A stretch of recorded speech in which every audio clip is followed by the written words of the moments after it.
We move on to the next session, which is the leadership keynote on the future of customer experience.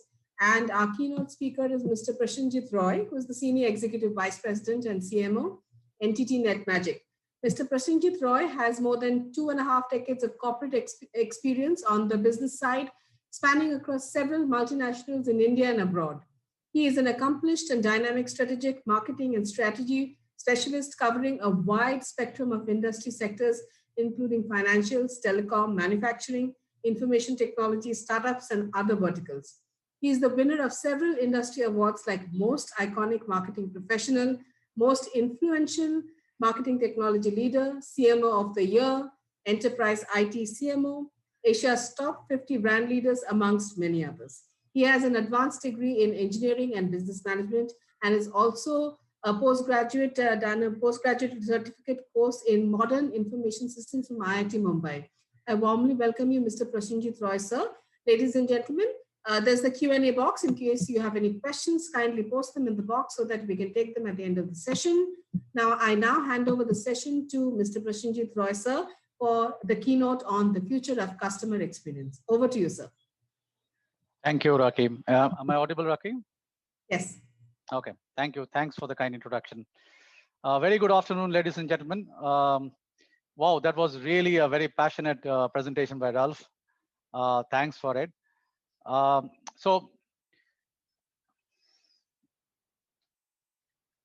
Is my presentation up, Rakim? Okay, yeah, thanks. Hope all of you are doing fine and keeping yourselves safe as we navigate through the phase which is unprecedented in our lifetimes.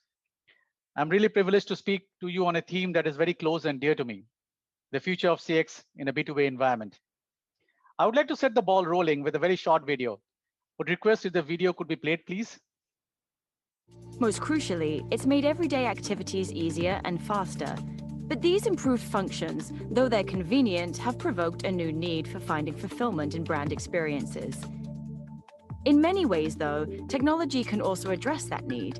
Empowered by automation, people are shifting their attention away from traditional brand interactions. Artificial intelligence takes care of routine tasks so they can focus on more meaningful activities. People are becoming more than just customers. They want to be contributors, able to participate as partners with companies they engage with. But that doesn't mean they'll agree with everything companies do. Energized by technology, markets of individual customers can easily band together to form hyper-opinionated mobs, directly affecting businesses. That's why it's crucial for businesses to stand for something. Customers are becoming less concerned with product value and more concerned with the company's dedication to their core values. Customer behavior is shifting rapidly. It's up to executives to evolve with them. Thank you. Thank you very much. Customer behavior is shifting rapidly and evolving, as we just saw in the video. Here are some questions for all of us to ponder and hopefully find acceptable answers to by the end of this session. Is customer experience important in a B2B world? If yes, then what are the challenges the business face in delivering great customer experience to the business customers? And finally, how can CX be delivered despite all these challenges? We will try to unravel this as we move along. Here are some data for all of you to consider. As per the Harvard Business Review, cost of acquiring new customers is actually 5x to 25x of retaining existing customers. Number two, improving customer retention by just 5% increases profits anywhere between 25% and 95%. And more than 85% of customers are willing to pay more for a superior customer experience. 30% to 50% customers would increase the purchase frequency if they face a great CX experience. And finally, Forrester found out that over a period of 5 years, companies that focused on CX delivered a CAGR of 17%, while others which are less focused delivered just a paltry 3%. So the gap is enormous. Can I go to the next slide, please? So B2B companies have an average customer experience score of less than 50%, which is far lower than around 65 to 80% for the B2C companies. In fact, a Forrester study reveals that only 9% of the companies feel that they've created a superior customer experience to their competitors. And this represents a huge competitive opportunity for all of us to tap into. B2B customers are also individuals, and the superior CX in the B2C space is they want to see replicated in their B2B experience. 80% of B2B buyers now expect, not wish or ask, but really expect the same buying experience as B2C customers, such as companies to interact with them in the real-time scenario. Meanwhile, a quarter wants to see the checkout and delivery speed they enjoy in the B2C online buying experience replicated into the B2B interactions with the companies. So that's the changing landscape. Can I move to the next slide, please? So again, if we come back to the main critical fundamental question, if CX is so critical and has such a positive impact on business, then what is stopping B2B companies from making it happen? Let's also unravel that as we move along. Can I go to the next slide, please? Let us look at the buyer and the influencers. In the B2B scenario, there's rarely one buyer. The average B2B transaction involves over 5 buyers. And the customer experience for each of these people can affect their likelihood to promote or block a sale, greatly increasing complexity in the overall relationship, a fundamental difference from B2C. Then the buyer and end user are usually different people. Like, for example, the procurement officer is really the end user of the products and services they procure. The buyer and the user have very little personal connection beyond organized feedback about the product and services. And lastly, the buying process is clinical, and the drivers of it are very different than a B2C. Can we go to the next slide, please? So in a B2B, the group of buyers usually has specific roles assigned to each person in the group. Like, for example, the accounting department controls the budget. The operation department controls the fulfillment. The IT does the integration. The C-suite invariably makes the final decision. So the challenge for the supplier company is to present a holistic brand across all these touch points and channels, but to do it in a way that is relevant for each player.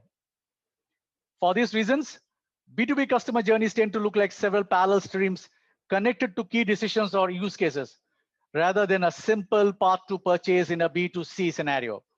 And friends, we really need to understand that and appreciate this, how this is very different from B2C. Can you go to the next slide, please? So B2B relationships involve long-term service arrangements, subscription services, upgrades, or continuous supply of consumables. If not, then B2B customers still viewed as accounts to be nurtured. In some cases, a good overall experience can overcome a mediocre product, and a poor experience can erode the advantage of a superior product considerably. So B2B customer experience typically extends well beyond the time of purchase. And this is a fundamental thing we need to be cognizant of. Can I go to the next slide? So we had a lot of theory. Let me change gears. Let me now take up a use case for you to be able to understand it much better. So while FedEx is available to individual consumers, the company profits mostly from a B2B revenue, delivering shipments for hundreds of thousands of businesses every day. As of 2018, FedEx was in the 12th place for the most financially successful B2B companies in the world. The companies didn't make this far by accident. FedEx is committed to customer experience, transparency, and open communication. One of the best ways a company can communicate with its customers is to close the loop or follow up with the customers to resolve the issues, give support, and respond to feedback. We are talking about the turnaround time. So according to Customer Gauge, companies that close the loop within 48 hours and 2 weeks see a minimum of 5.5% increase in the customer retention. This is really a very significant step, given that for 5% increase of customer retention, companies can increase profits by more than 25%. FedEx benefits from its good internal and external communications. One notable example is how the company recently reworked its newsletter production and execution. This illustrates an internal communication issue between the content teams, FedEx marketing team, and customer service. The company's decreased new content output from 80 to 20%, distributing the work between the two teams. Every level of the marketing department now participates in the creation and recycling of the content, leading to better internal communication around the newsletter, and in turn, better external communication with the customers. We see this kind of effective internal communication at FedEx in other areas as well. For example, the president of FedEx Canada, Lisa Lisson, frequently engages with their employees, crediting them with most of the successful ideas. Occasionally dropping in on the sales calls, Lisa is very familiar with work at the front line. Her participation and involvement in the employees at all levels boosts the morale, increases employee engagement, something that in turn influences productivity. This is very, very critical. I'll deal with it deeply in the subsequent slides. So FedEx delivers exceptional CX and continuously seeks new best practices for the company. Unafraid of making large-scale changes to the content, operations, and data sharing, FedEx is way ahead of the curve when it comes to communicating with the customers. That's a case study of FedEx, which I thought would highlight what I'm going to talk about in this. Can I go to the next slide, please? Another critical component is the play of technology. And this is a very, very critical component of all CX initiatives. As per Gartner, the top 5 emerging technologies which plays a very critical role in CX are the AI, customer assistants and chatbots, the entire omnichannel customer experience, the event-driven application architecture, and the IoT. And on the other side, we have something which is called Experience Data Platform, which is nothing but which gives you a 360-degree view of the customer experience and the sentiments with your brand. So the whole play of EDP can be classified into 3 bins. The first is engage, which is basically data ingestion, either through solicited and unsolicited feedback, operational data, and observed behavior. The second one is analyzing, the advanced data analytics, which is the play of AI, ML, and NLP. ML is machine learning, NLP is natural language processing. The real-time third is the ACT, which is the real-time dashboards for frontline execution as well as for the C-level suites.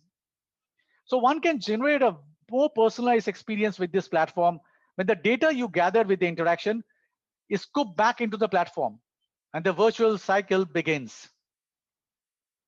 Can I go to the next slide, please? Let us also realize and understand how COVID-19 has played a critical part. Because when we're talking about the new normal, we're talking about against the backdrop of the pandemic, we cannot ignore this particular aspect. So the recent shifts in the consumer behavior and expectations brought about by the pandemic are forcing companies to change how they connect with and serve customers. Those who cannot adjust to the next normal or the new normal will quickly be left behind. Navigating this uncertain middle ground, the constantly shifting conditions, and the unknown outcomes and the timeframes requires a balance of sensitivity and agility. The crisis is teaching us we should already know that we must understand and empathize first and sell second. The pandemic has thrown the spotlight on the human side of B2B customer experience. People remember the interactions they had with the company based on how they felt. And this is going to serve in very good stead when the pandemic is over. They will not forget those companies who has really helped them out during those crises. As per McKinsey, there is now a proven formula of executing customer experience transformations. It comprises specific steps up to 3 building blocks: a really defined aspiration, an agile transformational approach, and a thoughtful deployment of new capabilities, particularly advanced analytics. I will cover this in detail in a subsequent slide. Can I go to the next slide, please? Let us now change gears and look at it from a different lens. What about the experience of those who keep the business in business? What I'm referring to is your employees. In fact, your customer's experience actually begins from the inside out with your employees. We are seeing organizations put more focus and energy on the employee experience, empowering them to work efficiently and effectively. At the end of the day, they are the building blocks. One should not forget that. If you do not pay heed to the EX, what is going to happen? The disengaged and unhappy employees drag down the morale, productivity, and even the bottom line of the company. So what will the organizations do in such a scenario? 2 things. First, create a culture that empowers communication and enables collaboration. And second, celebrate and connect with the employees on a regular basis. Can I go to the next slide, please? I'm now going into the core of the presentation, okay? And here we're going to talk about is a super CX journey. So planning and implementing a super customer experience journey, which is on several pillars. CX is critical. CX has some challenges. Let's find ways to overcome them. And let's look at what are the main pillars of a CX in a B2B environment. Can I go to the next slide, please? So the first pillar is on commitment and consistency. Being enthusiastic about satisfying customers and making them feel valued. Providing an omnichannel experience, customers interact with companies through multiple channels in today's time, often to solve the same problem. And you need to be present in all those channels, and there has to be homogeneity in all those channels. Create online portal, smartphone apps, tablet apps that will allow connected information on customers and provide complete view of customer activity. Customers' experience starts with employee experience. When employees are engaged and empowered, they naturally want to provide better service to customers, as we have seen in the last slide. Can I go to the next slide, please? The second pillar, fulfillment and relevance, which is understanding and delivering on customer needs. Easier said than done. Customer demands are frequently diverse and increasingly demanding. More customized, more cost-effective, quicker turnaround, everything you can think of. Make sure the experience you offer to customers is relevant to them. What do they need? What do they expect? How do they want to communicate, shop, and interact with you? How do they want to access information? Sometimes we forget this fundamental. We keep on going with what we think is right instead of hearing them out. B2B companies are generally most successful when they gain an understanding of a specific customer's most pressing issues and needs from the very outset. Determine that the problem is important enough that the customer will commit to a solution, and from the design solution will gain consistency across the customer's buying group. Can I go to the next slide, please? So the third pillar, seamless and transparency. Across all virtual B2B markets, the top driver for overall satisfaction and loyalty is the ease of doing business with the supplier. Seamlessness is synonymous with simple, convenient, and hassle-free. Remove the friction as order readers. Set up the right expectations to avoid disappointment or nasty surprises. Yeah, sure. Build trust at every interaction and acknowledge mistakes and be open about how you're handling them. Can I go to the next slide, please? 36% customers want efficiency in the purchase process. 43% have said they want quick solution to a problem, and 37% chose speed of responsiveness. So the key things are timely response, delivery, and resolution. Can I go to the next slide, please? Proactive companies are those capable of anticipating customer needs and desires and strive to resolve issues before the customer feels the pain. It is easier for companies to be proactive if they're good at fulfilling customer needs and can foresee potential customer needs and pain points. Easier said than done, but we have to be there. Time is customers' greatest resource. As we become accustomed to getting everything faster, instant responses, real-time updates, same day and even next hour delivery, we will have to be cognizant of the fast-moving times and the early response of the customer demands. Can I go to the next slide, please? Continually seeking to improve the B2B customer experience. Review. Customer needs, behavior, and attitudes can change anytime, as can threats from competition and influence such as technology and legislation. That is where the react comes in. More receptive customers to evolution are those that are agile and open to applying design thinking. That is what reinvent comes in. And those willing to reinvent how customers interact with the company to re-engineer and transform the customer journey, that is where the play of redesign comes in. So the entire 4 cycles of evolution has to be imbibed by each company who wants to be at the peak of CX in a B2B. Can I go to the next slide, please? So 70% of customers are willing to spend more with the companies if they provide great customer support. Average B2B customer uses 6 different channels, such as in-person, reps, e-commerce sites over the course of the decision-making journey. And almost a third of the customers say that they will stop doing business with a brand they love after one bad CX. Frightening, but true. Can I go to the next slide, please? So a good CX aspiration delivers on company purpose and a brand promise. Companies that can translate aspirations to expected outcome values by defining the specific changes in customer behavior they expect to see. Once they have prioritized the experience with the greatest potential impact on customer behavior, CX leaders identify the internal processes and technology capabilities they need to substantially remanaging them. Customer experience is a competitive advantage in the new normal. Only by committing to the 3 building blocks of a CX can companies expect to emerge from the crisis with a sustainable advantage over their competitors. Can I go to the penultimate slide? Yeah. So in summary, I'd like to call out some key aspects that would help in good state the B2B companies in the new normal. 1, CX is the single most differentiator for all businesses in years to come. 2, enhancing CX wide perception and digital experience to end technology stack and platform. 3, emotional engagement among employees produce high customer engagement. And the last one, always drive the customer experience quotient for positive business outcomes. Can you go to the next slide, please? I would like to close the session with one idea of Choji Kuramoto-san.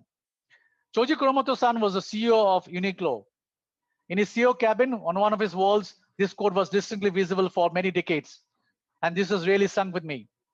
This is ancient merchant wisdom in Japan on CX as EX, so relevant in today's time and would be in the future also. So 3 basic foundations of good business. Stores exist for customer, that is customer centricity. Stores prosper with store staff, that is employee experience. And third, stores perish with store managers, that is leadership and management matters. Universal truth so well depicted. So thanks a ton for giving me a patient hearing. I'm truly grateful for being such a wonderful audience. I'm leaving behind my coordinates. Would be happy to discuss further on this subject or anything of mutual interest. Take good care of yourself, stay safe and stay healthy.